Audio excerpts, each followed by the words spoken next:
Shalom. Hari ini kita akan belajar tentang pilih kasih.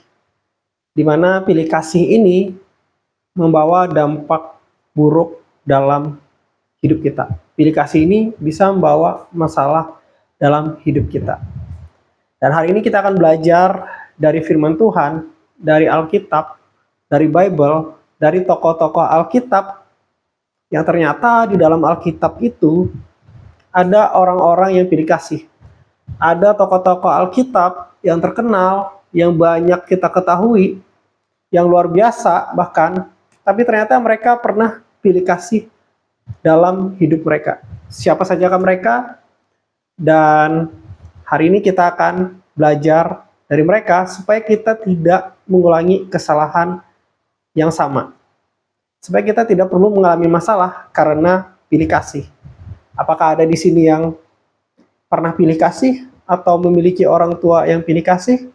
Dan hari ini kita belajar bersama untuk menjadi orang yang tidak pilih kasih. So, di Alkitab ada beberapa orang yang pilih kasih. Kalau kita baca di dalam Bible, Ishak dan Ribka, mereka adalah orang yang pilih kasih. Ishak lebih mengasihi Esau daripada Yakub. Sedangkan Ribka, dia lebih mengasihi Yakub daripada Esau. Dan mereka memiliki sifat pilih kasih ya. Ishak pilih kasih lebih mengasihi Esau, sedangkan Ribka pilih kasih dia lebih mengasihi Yakub. Dan inilah yang membawa masalah dalam kehidupan mereka, bahkan kepada anak-anak mereka. Karena Ishak pilih kasih terhadap Esau, Ishak menarik sekali ya. Seharusnya Ishak kenapa dia nggak memberkati kedua anaknya aja ya. Tetapi dikatakan Ishak mau memberkati Esau karena Ishak lebih mengasihi Esau. Coba bayangkan kalau kita ada di pihak Yakub ya. Padahal papahnya bisa kok memberkati dua-duanya gitu ya. Tetapi dikatakan sebelum Ishak mati, dia mau memberkati Esau. Kok cuma Esau aja yang mau dia berkati gitu ya. Menarik sekali bukan? Dan dikatakan di Alkitab, Ishak lebih mengasihi Esau, sedangkan Ribka lebih mengasihi Yakub. Karena tindakan pilih kasih Ishak ini, otomatis Yakub dan Ribka mereka kecewa karena Ishak cuma mau memberkati Esau, dan Ishak mengasihi Esau lebih daripada Yakub anaknya sendiri. So, dari sinilah muncul masalah. Karena pilih kasihnya Ishak ini, maka Ribka dan Yakub mereka merencanakan, yaitu adalah penipuan.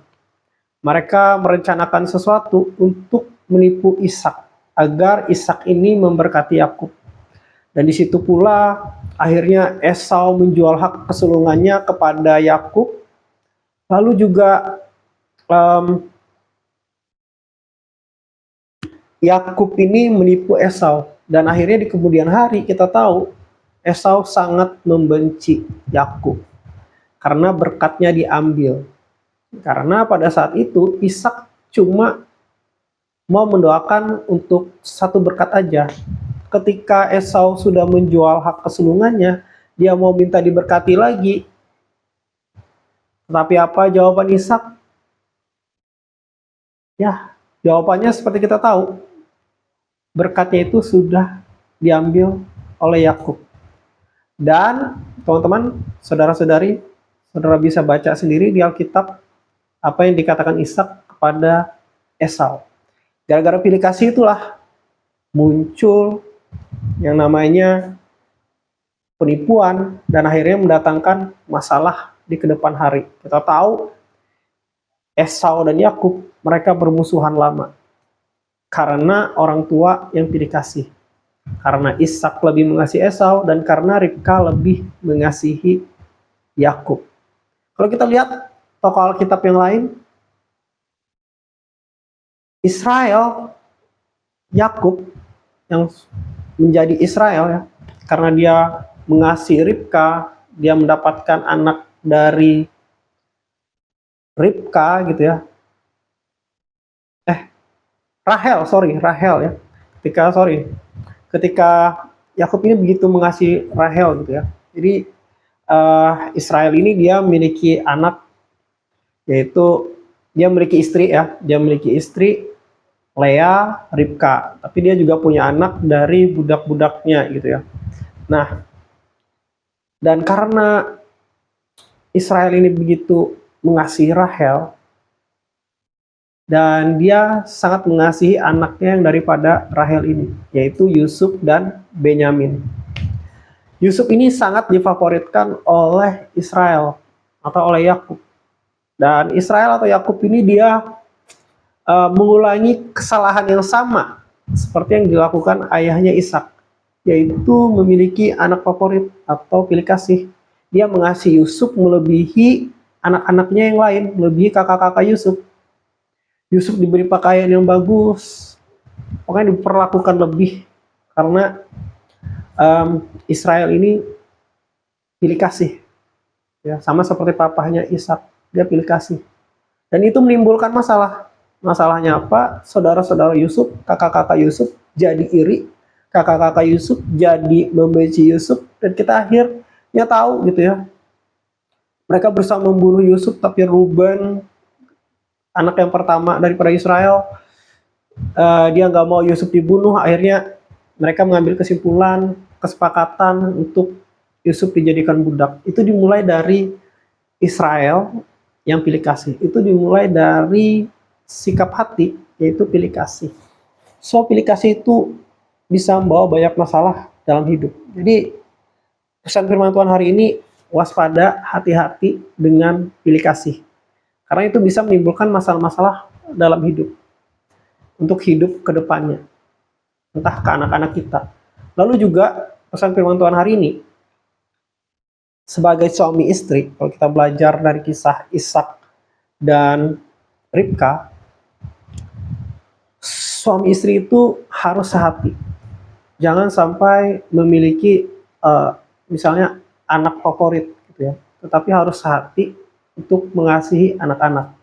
Kadang ada orang tua yang memiliki anak favorit sendiri, dan itu nggak baik ya. Kalau kita lihat dari tokoh Alkitab ini, apa yang terjadi itu nggak baik ketika seorang pilih kasih atau memiliki favorit yang berlebihan ya di dalam keluarga terhadap anak-anaknya.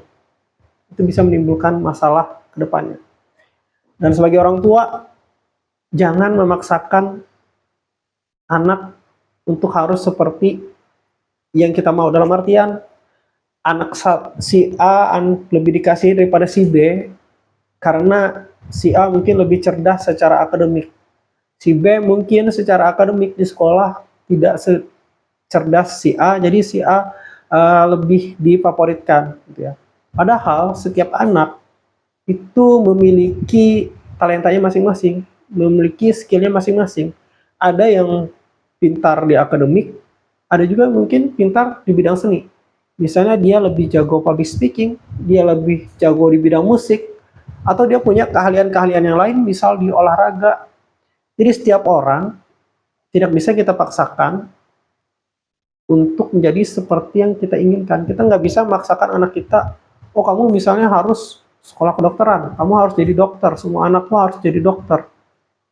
Tidak bisa seperti itu. Ya, kalau mereka memang punya panggilan jadi dokter, punya skill ke arah situ, punya minat ke arah situ.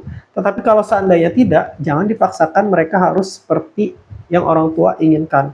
Kadang orang tua menginginkan anaknya seperti ini, dan ketika anaknya tidak memenuhi itu, anaknya seperti agak kurang diperhatikan. Tetapi ketika ada yang mengikuti keinginan orang tua, lebih diperhatikan. Nah, jangan sampai seperti itu.